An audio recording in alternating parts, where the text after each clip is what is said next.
All right, welcome back to It's Time Picks. We've got UFC 303 on tap. Mr. Alex Pereira going against Jiri Prochazka. This card went from tumultuous to actually pretty good with all the shit that's happened to it. I like a lot of the fights. I actually think I like the card better now than I did before. We got 13 fights on tap here. Joey, how you feeling about the card? So you said 13. Anyone that sees this, please hold. We don't want these 11 fight cards. We want 13 to 14 fights. Yep. Please hold. Yes, Howard, do not jinx that shit. Hold. But yeah, I'm actually pretty excited for the card. I was actually down when Connor and Chandler actually dropped. I was like, man, the other fights are dropping like flies. And then we actually seen them add the co-main and the new main, which I was like, I don't know. But leading up to it, I was like, oh shit, I'm actually pretty excited for the card. So it actually looks like a better card, as you said, better than expected. For sure. So let's jump right into it. Very first fight of the night, we've got Ricky Simone going against Vinicius Oliveira. And as always, we'll kick it over to Joey to start us off. So I was on all there on the contender series. The dude has insane power, sneaky BJJ, but he's pretty much a good finisher. Ricky Simon, very good nonstop wrestler, chains takedowns, improves. He needs to improve a little bit in his striking because he does tend to brawl. But I'm still going Simon. His last fight with he had two hard fights. He fought Batista, who clearly is good. Yang Sedang, look where the hell he's at. So to me, this is actually one of my actually favorite plays on the card already on the first fight, and usually first fights scare the shit out of me. But I think Simon's gonna chain takedowns, control. He's gonna tire out Oliveira. Because if you look at Oliveira's last fight, he got taken down by a smaller dude who's a natural 35er, and he got taken down with no problem. Did he reverse? Yes, he reversed. But I think he mainly reversed outdue to his strength as a whole. So, but he's not stronger than Ricky Simon. I think Ricky Simon's just gonna control him, take down. And even in the decision at 8,900, he can easily break 100 points in the decision. Yeah, I'm not far off from that. I've got Simone dominating the match, particularly on the mat. If this stays a striking type of fight, I would be worrying a little bit, but I don't think that's going to be the case because that's not Simone's game. So I do really like Ricky Simone in this one. I do think that he wins this rather easily. So both of us are starting it off on the same page with Ricky Simone, the favorite. Next up, we have Carlos Hernandez, who is taking on another young Japanese prospect in Ray Suruya. Yeah. Um, you know, Hernandez's last fight was against Tyra, and he got his shit kicked in. Now, I really don't see this fight being any different. Saruya is right up there with Tyra. Tyra's a little more experienced now, so I'm sure that he's easily the better fighter. But this kid's he's on his way, man. He dominated his road to UFC fights. I can't wait to see him fight where he can go. It'd be really awesome to have two young Japanese prospects way up in the top 15. So I'm looking forward to this. Saruya is one of my favorite plays on the slate. He is a heavy favorite, but deservedly so. So I'm just gonna give it the short version. I think it's Tuzara by any method he really wants. Could he not? I think honestly he has more power in his hands than Tyra as Tyra is right now. This kid comes out aggressive. He blitzes. I love his takedowns. I thought, oh no, he uses muscle takedowns. Nope, he goes to singles and he goes to doubles. He will pick you up and slam you on your shit. He's very well rounded. He only has one decision, but I don't think this fight gets past 2 rounds. And he's actually another one of my players I'm going to be locking in on any type of contest. Absolutely. So both of us are locked into the young Japanese prospect in Saruya. Next up, we have a probably boring fight. We got the heavyweights Andre Arlovsky, who just doesn't go away, and Martin Boudet. And Joey, are you going with the old ass vet or the new guy? This is gonna be a fight where I'm probably gonna go into the bathroom, making sure I got some snacks. Mm-hmm. As much as I love Arlowski, I'm going Boudet. I think Boudet it would have shocked me if maybe he does catch Arlowski. His chin has go down lately, but until I see it again, I think Boudet is gonna get him with a point decision.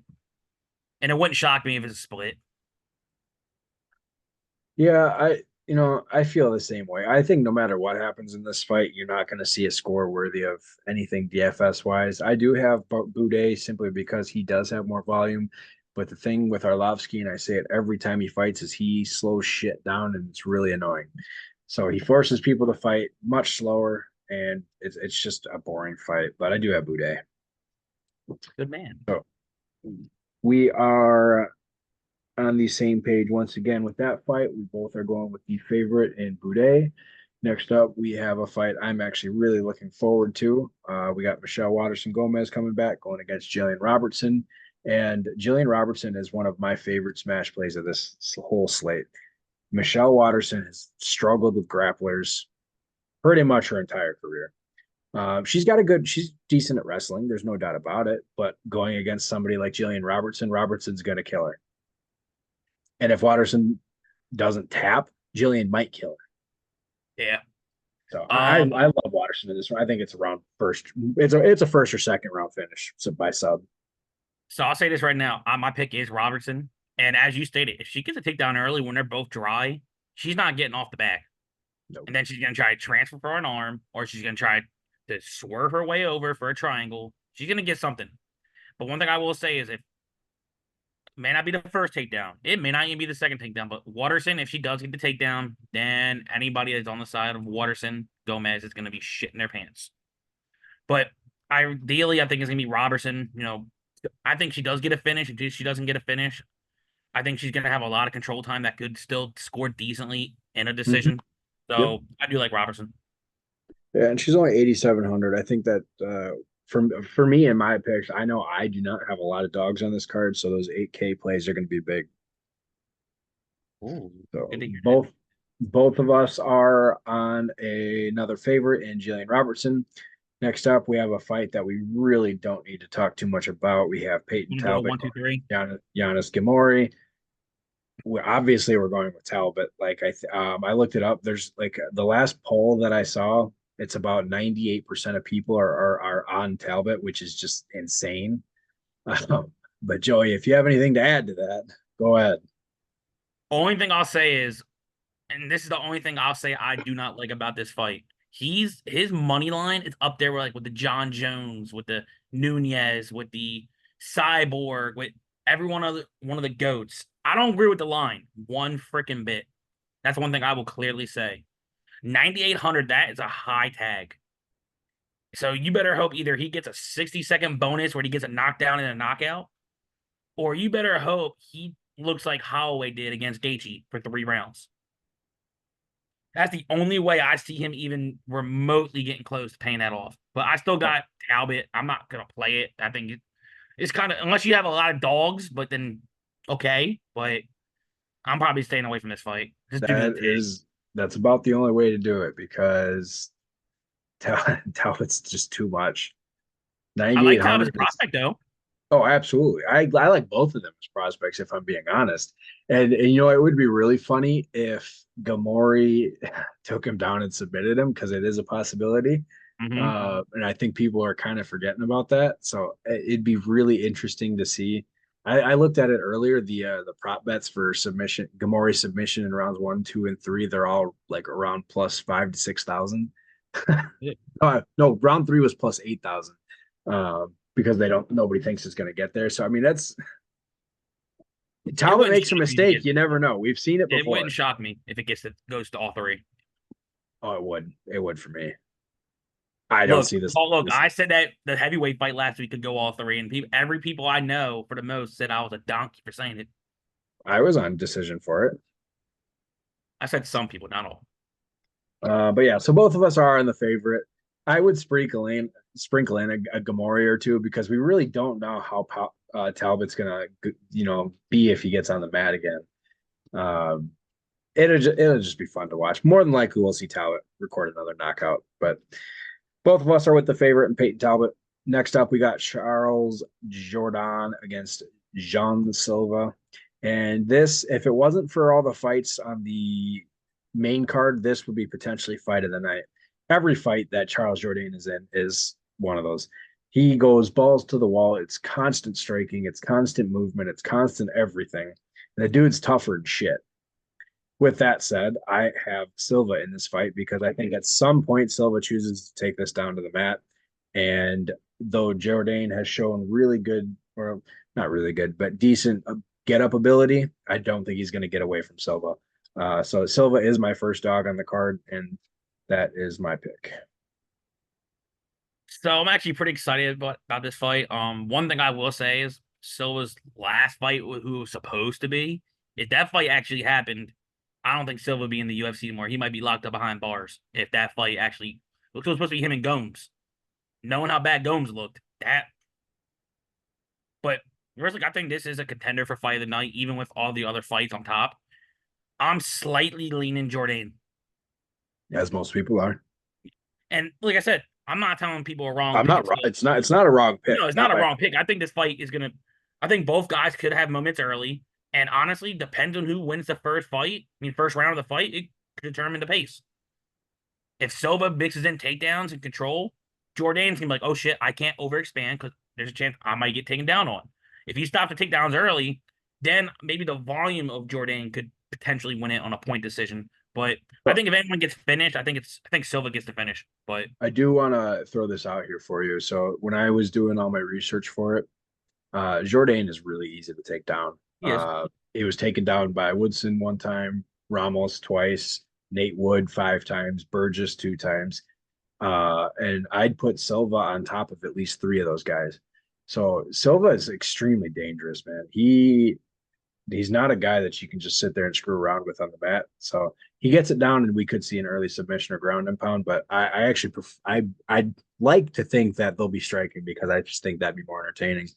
Obviously, one of them wants to win, but so yeah, there's our first split pick. There's our first dog. I have the dog in Jean Silva. Joey's got the favorite in Charles Jourdain. Next up, we have a fight that I'm not entirely interested in because I think Cub Swanson shouldn't fight anymore. But we got Cub Swanson and Andre Fili. Joey, how are you feeling about this one? How you feeling about this one? One thing I would say is I think this line is high on Feely. I don't. Both guys' door abilities suck. I don't think it's high enough. I'm going Cub Swanson. I'm going for the 40-year-old Cub. Cub, like I said, Cub said that he doesn't feel like he's done fighting. Yeah. And I'll tell you right now, if I knew this line, if Feely was gonna mix in takedowns and actually not to stand in the way and brawl, I could understand this line could be like minus 350 to 400. If I knew that he was gonna wrestle chain, then easily agreed. Then Feely's probably gonna be one of the better plays if he does that. In a standing way, Feely's durability has been tested, and there's times where it fails. And Cub Swanson is a tough SOB. And the last time that he fought a same guy from Feely's gym and Darren Elkins, who's very durable as shit, he ran through Elkins. Yeah, And and that Elkins was is a better chin than Feely. that was 3 years ago. Oh, I don't know about that. Not like Maybe not during. now, Yeah, now it's really but close. then before that, everyone's like, "Oh, Darren Elkins doesn't get finished. He's in wars, third round finishes." He demolished Elkins in round one. It wouldn't shock me if that type of fight happens in round one. Meaning, hey, this is a GPP fight. If Feely gets him out, I think he scores over 100. If Cub gets him out, he's going to look like a decent dog play. So I'm just going for the dog. I just think the line's too high on Feely. So I'm gonna pause for a second. Bronny James was just selected by the Lakers, and I think that's the dumbest shit in the world. Ew. And I hope he fails because he's not a good ball player yet. Anyways, back to our regular broadcasted recording. No, I don't entirely disagree with you. I wrote up that Cub Swanson still has power, and there's absolutely in my mind that his ability to record a knockout in this fight. Um, what worries me is that Feely has the reach Mhm. advantage and the height advantage. If you need to take a second.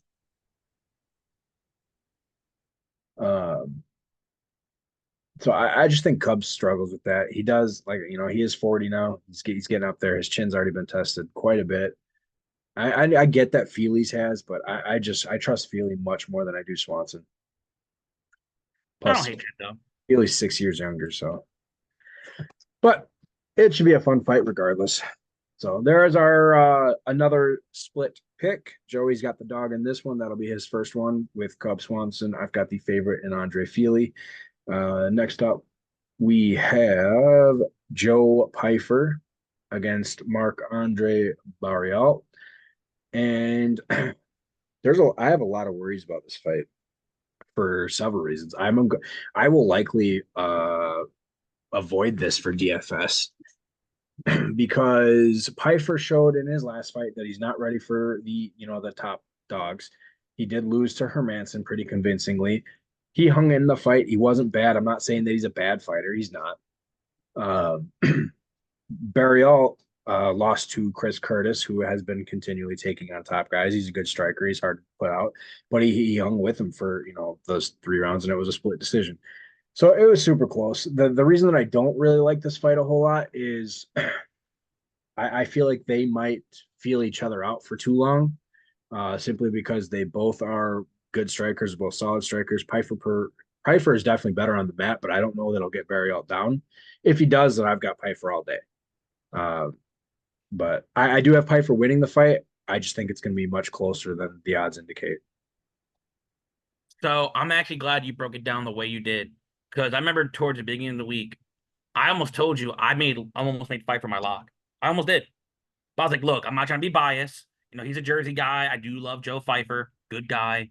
But I was like, look, I'm gonna go back. I'm gonna see what I missed. Yes, he did get. I'm not gonna use that term that everyone else saying fraud check. He fought a guy that's ranked in No, the it top. definitely was not a fraud check, and No, anybody that not says fraud that, check. Whoever fuck, says fraud check, you're full of shit. Um, 100%. but I'm still going Pfeiffer. I don't know if there's a finish, but I do thought like, okay, maybe a good GPP play. If he gets a finish, absolutely. But I do think, like I said, Andre is tough. And now it's back to a 3-round fight. So Joe can actually, go all out, try to mix into wrestling. And even if he gets a decision, I don't know if he pays off 9. Because like I said, Mark Andre is going to be in his face, throwing his own combinations. Yep, And I I'm agree. still picking Joe, but I'm still confident in him to win, but as a DFS play to score well, I'm blank on it, so I'll probably fade it. So this is one of those fights where because I both guys are pretty high volume. If they do come out and start striking early, Barrialt makes a really good cash play because he's gonna be a high score loser if he does lose, and if he wins, then it's even better. But both of us are on the favorite in Joe Pfeiffer. Next up, we've got Myra Bueno Silva going against Macy Kiasan, and I'm so glad I get to go first on this fight because Is Macy that the fight? Kiasan. I thought it was Gary Page. Oh yeah, I did skip it. Okay. So we got Ian Gary and Michael Page. I hate this fight, so you can go So do first. I. So I actually hate this fight too. And it wouldn't shock me if this is a boring fight. Don't get me wrong, there's gonna be times where they both go in, everyone's like, hey, then boo, hey, boo. I'm still going Ian Gary. Even though I'm a big fan of Michael Venom Page, it wouldn't shock me if this fight looks like Michael Venom Page dancing like the stars, Ian Gary maybe throwing some bullshit leg kick, and neither one really get too close. It's more of a fill out and it's a boring fight. Yeah, that pretty much sums it up. I Mm-hmm. have the way that I see it, there's a 5-inch reach advantage going towards MVP, and I have it basically worded and written out that I expect Gary to solve that reach disadvantage very quickly and just strike his way to a win. The difference, I think, the biggest difference between these two is this is the way that I see it. This is just my opinion. I think that Ian Gary actually wants the belt, to where MVP, I just think he wants to be like Kevin Holland and showboat. Yep. So I think that's the big difference. I don't see Ian Gary losing this fight. Um, I do see him losing his next fight though. Ooh. So both of us are on the small favorite in Ian Gary. Now we are on Myra Bueno Silva against Macy Kiasan. I'm on Macy all day. Her size advantage is going to completely tear up Bueno Silva. Kiasan is my favorite dog on the plate. She's one of my favorite plays on the slate.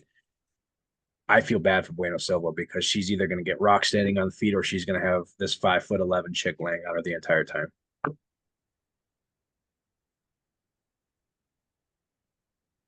You just named my flag fighter of the week. Told you because it's everybody's. I didn't look at everybody. I remember I did the show on Tuesday on Pub Sports. I did my show and I said I put her as my flag fighter, and a video should be coming out probably within the next day or so. That's why I said you stole you're gonna steal my dog. I fucking knew who it was. I hate how you know me. So Mm-hmm. I should give you the fingers, but I don't want to. But yeah, honestly, she was one fight away potentially getting a title fight. She was winning the Aldana fight until that nasty kick That to the body. bullshit up kick. Yeah, it still hurt. I don't want to eat that shit, but it's still not gonna tickle. But and honestly, she would. I think she probably would have put up a better fight than definitely Aldana did. That shit was terrible. But yeah, Chase On is my flag fighter of the week. If you don't know what it is, I pick up my favorite fighter as a whole, no matter what the odds are. And Macy Chase On is mine for this week. And I think she's going to use her range well. And one thing about Bueno, she sucks when she's on her back foot. If you go back and watch the Penting fight, she allowed clinch time, and Chase On Mhm. loves to clinch, and she throws elbows and knees with it. She is not boring in the clinch. So I absolutely love Chase On. I'm playing her and everything. Macy is one of those fighters who gets better with every fight, and I will not be surprised if she is holding the belt very soon. Yep. When she first got into the UFC, back in 2019, people weren't sure how she was gonna fare, if she had the skills, and then she had that Lena Landsberg fight that she lost. Uh, I think that loss lit a fire under her ass, because Yep. aside from the loss to Pennington, she hasn't really lost. That up kick from Hmm. Aldana was just That horse was a shit. lucky. One of those bullshit up kicks that are, just whatever. So yeah, both of us are going with the dog, which I don't know. Yeah, no, she deserves to be a dog, but Oh, the betting odds, the lines are like minus 110. yeah, I know they've all gone in favor of Macy, so it's kind of crazy. But both of us are with the dog in this fight. Next up, we have Anthony Lionheart Smith again. Go away against Roman Dolidze. Who you got in this one? So this fight was supposed to be Anthony Smith and Carlos Oberg. And Carlos got hurt, and they thought this fight was gonna be off the card. They called Roman Dolidze, he took it. To me, this could be your GPP fight. I think someone does get served and gets finished. And you know what? I'm going for the fighter that had a longer training camp. I'm going Anthony Smith. I don't. I just get this feeling that he might get fucking Dolidze tired. He might work the leg kicks, because if you look at Dolidze's last fight, he didn't check a single leg kick, and then he couldn't walk for shit. And guess what? Anthony Smith knows how to fucking kick. And then that's going to slow down the pace. I don't know. I think if someone does get finished, more realistically, it's going to be the Dolidze finish and Smith. Smith could maybe get like a decision point, but I don't know. Dolidze is pretty durable. So like I got Smith as the pick to win. I think there's better dog options that could pay better more with a win than Smith, but unless Smith gets a submission again. But I got Smith. I am on the opposite train. I love Dolidze in this fight. He's fighting at his natural 205, which is where he fought before coming into the UFC. And I still do not believe that Anthony Smith's chin is good. I really don't. Petrino was never going to chin check him, and we saw Smith basically die in that Roundtree fight. And I would put Dolidze's power right up there with Roundtree's. Definitely, Roundtree definitely has a little more, but Dolidze, man, Yep. he is dangerous. He's a freight train when he comes in, and I really like Roman Dolidze in this fight. I love that he's fighting at 205 again. It's just more power. And yes, I do worry about those leg kicks, and I do worry about getting his neck snatched. But I just don't see it happening. Okay. I mean, all three of Dolidze's losses have come by way of decision, Yep. and I don't see Smith grinding this out for 15 minutes. I don't see how he stays alive for 15 minutes. Makes it boring. You can't make a fight boring with a guy that's running at you the entire time. I'm sorry, but you can't. So we are split on that one as well. Joey is going with yet another dog. I have Roman Dolidze. He's got Anthony Smith. Next up, we have the co-main event with Brian T. City Ortega going against the man Diego Lopez. Man, I wanted to be torn on this fight, but I have grown so much on the fucking Lopez train. I It didn't really take me long to stick with it. Ortega, he's good, he's great, he's always dangerous for a submission. His grappling is amazing. but people have yet to really see the grappling that Diego Lopez has. I said it in the last time that we may see it. We still didn't because he knocked Yusuf out immediately. Ortega is going to be screwed in this fight. I don't see him winning it unless he just manages to steal his neck, and I don't think he does. Diego Lopez is another one of my favorite plays on this slate. I'll make this quick because, like I said, I've been an Ortega guy since day one. I may have picked him against Volkanovski, and then if that would have happened, I would have been the biggest genius in the freaking world if he would have got that submission. But I hate to say what I'm gonna say, but I'm just gonna say it. I think Lopez is gonna knock him out. I I do really too. freaking do, I do and too. that's gonna hurt me to say, but you got me on the Lopez train ever since the Evelev fight, and I don't know if I picked Lopez against Yusuf. I don't know if I was a low confidence pick. I don't know if I picked Yusuf, but I don't know. But he ran through Yusuf quicker than I ever thought he would have. And Lopez is for real, dude. I think, like I said, it wouldn't shock me if he knocks him out in round one, blitz him, and just knocks him out. I agree. And I'm locking him in everything for 8,400. Oh God, yeah, And yeah. it's It not really even. sucks. It sucks because Ortega, if he were to win this fight, he's probably in line for another title shot. But I think this is the time of Lopez, and once Lopez gets up there, and it's Lopez versus Topuria, man, You that's better gonna hope be Taporia gets past Max first. even if Topuria loses, he doesn't lose the belt. It's for the BMF belt. I thought they're doing both belts. Are they doing both? We'll have I to double heard check. rumors, but I don't know. But it'll be cool though. Either way, I don't see Lopez losing to anybody. I think if he ends up fighting Evloev again, he does the fight a little differently. But it's neither here nor there. They have to get through this fight first. Both of us are on the favorite in Diego Lopez. Next up, we have the main event. It is a rematch from November of just last year. Alex Pereira taking the fight on short notice, going against Jiri Prochazka. Joey, are you still on the Pereira train? Or are you going with the Samurai? I'm going with the Samurai. I told you I had one pick change, and this was the fight I think changed. I give Yuri credit. I watched that fight again. He was actually having good success in that fight. He was landing with no problem, but he also got touched. But that's due to his guard's terrible. He just lets his hands swing around low as shit. So I actually think he's gonna maybe try to mix in some grappling in this fight. I think he might try to boom boom takedown, try to shoot to 10 takedowns.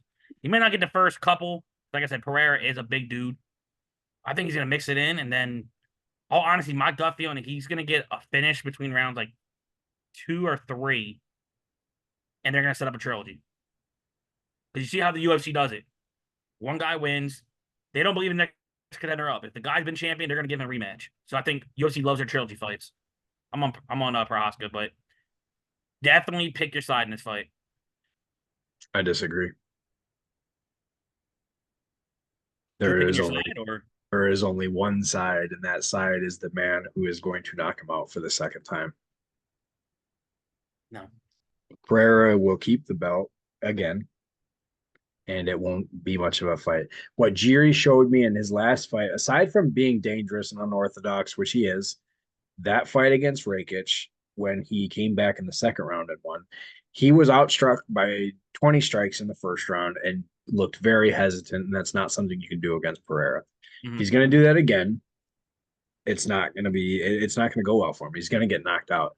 And I think that the difference in this fight will be one of two things. It'll be the grappling of Prohaska if he chooses to take him down, which I don't think that'll even attempt it, or the kickboxing from Pereira.